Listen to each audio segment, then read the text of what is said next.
अस्सलाम वालेकुम। आज का हमारा टॉपिक है the method of semi averages.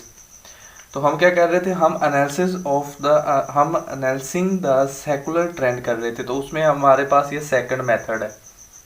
इसमें हमारे पास क्या होता है, हमारे पास जो हमने डिवाइड कराना होता है किन वैल्यूज को, जो सीरीज की वैल्यू है, इनटू टू इक्वल पार्ट्स। यानी कि हमारे पास अगर ये सीरीज की वैल्यू है ना, तो 8 है, तो मैं इसे टू इक्वल पार्ट्स में कैसे कर सकता हूँ।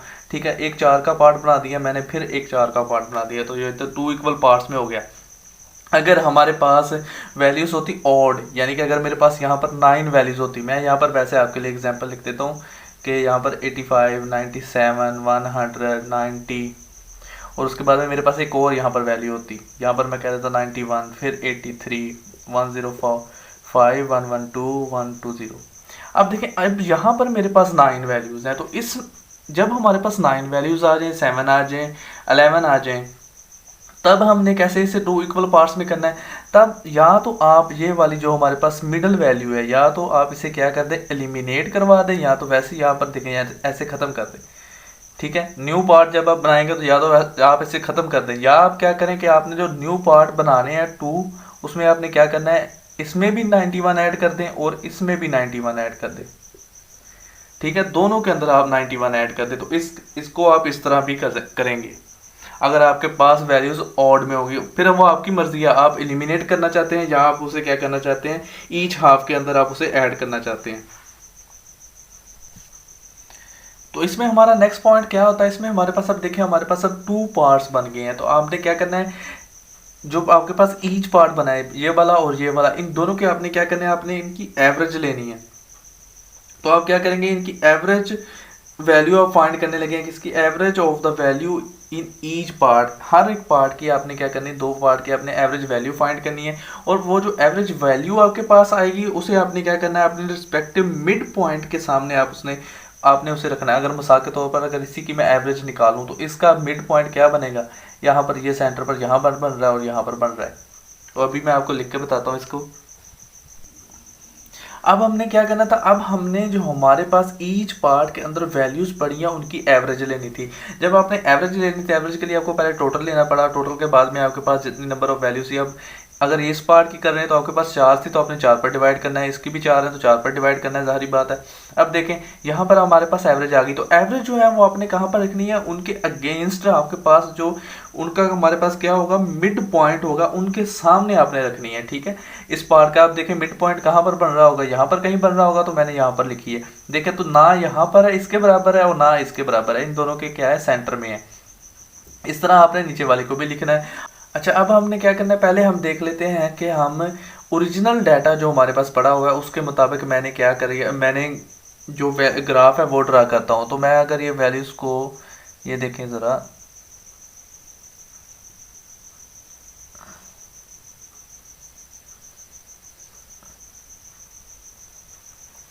तो मैंने ये मेरे पास अब जो ग्राफ बना है, ये मेरे पास क्या है, ओरिजिनल डाटा के ऊपर बना हुआ है। अब हमारे पास जो एवरेज वैल्यूज आई हैं, ठीक है, ये दो एवरेज वैल्यूज आई हैं, अगर मैं इन्हें ड्रा कर दूं,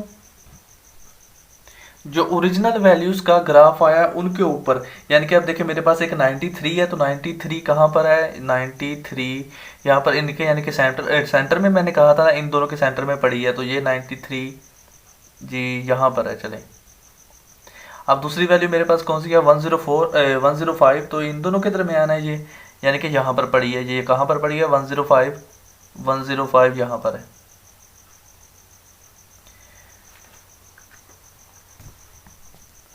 तो अब अगर इनके लिए मैं एक स्ट्रेट लाइन बना दूं, चले मैं ऐसे बना देता हूँ। ठीक है, अब उसके मैं एक्सटेंड भी कर दूंगा। एक्सटेंड क्यों कर रहा हूँ मैं, क्योंकि ये मेरे पास होल सीरीज का जो डाटा है उसे कवर कर जाए। तो ये मेरे पास अब क्या हो जाएगी, ये मेरे पास जो पहले ग्राफ मेरा बना था वो मेरा बना था ओरिजिनल डाटा, ओरिजिनल वैल्यूज पर, यानी कि अगर मैं ब्लैक से लिख देता हूँ इसे,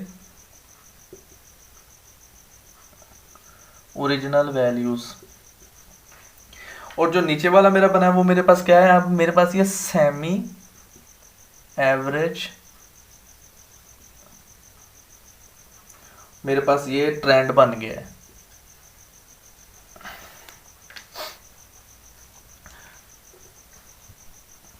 अब इस सेमी एवरेज ट्रेंड लाइन की मदद से आप क्या कर सकते हैं, आप ट्रेंड वैल्यूज़ को रीड भी कर सकते हैं और कंप्यूट भी कर सकते हैं। मिसाल के तौर पर कैसे, अब मुझे यहाँ पर पता चल रहा था कि मेरे पास एक ट्रेंड वैल्यू यहाँ पर थी, दूसरी मेरे पास ट्रेंड वैल्यू यहाँ पर है, तीसरी मेरे पास ट्रेंड वैल्यू यहाँ पर है, फिर मेरे पास यहाँ पर है ट्रेंड वैल्यू, फिर यहाँ पर है। नीचे आप यानी कि देखकर उसके मुताबिक आप पॉइंट आउट कर सकते हैं कि हमारे पास ट्रेंड वैल्यू को से रीड भी कर सकते हैं और कंप्यूट भी कर सकते हैं।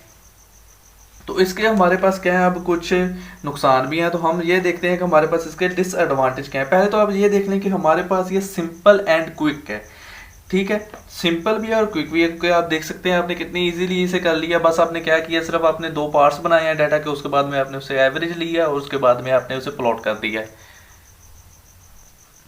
तो जब हमारे पास ट्रेंड लाइन जो सेमी एवरेज की मदद से हम निकालते हैं मेथड के ज़रिए, वो हमारे पास एक क्या बन रही होती है, एक स्ट्रेट लाइन बन रही होती है। तो ये हमारे पास क्या होती है, एक इंटायरली ऑब्जेक्टिव रिजल्ट हमें देती है, ठीक है, सब्जेक्टिव नहीं देती। जैसे हमने मेथड ऑफ फ्री हैंड में किया था, उसमें हमारे पास क्या था, उसमें हमारे पास इंडिविजुअल जजमेंट या एक्सपीरियंस के बेस के ऊपर बंदा खुद ब खुद ही कहता था कि नहीं ऐसे नहीं ऐसे, हर बंदे का अपना डिफरेंट ओपिनियन होता था। इसमें हमारे पास क्या है, इसमें हमारे पास सब्जेक्टिव अप्रोच नहीं है, ऑब्जेक्टिव है। इन केस कब, जब हमारे पास हमारी जो ये सेमी एवरेज ट्रेंड लाइन होगी वो स्ट्रेट होगी, ठीक है।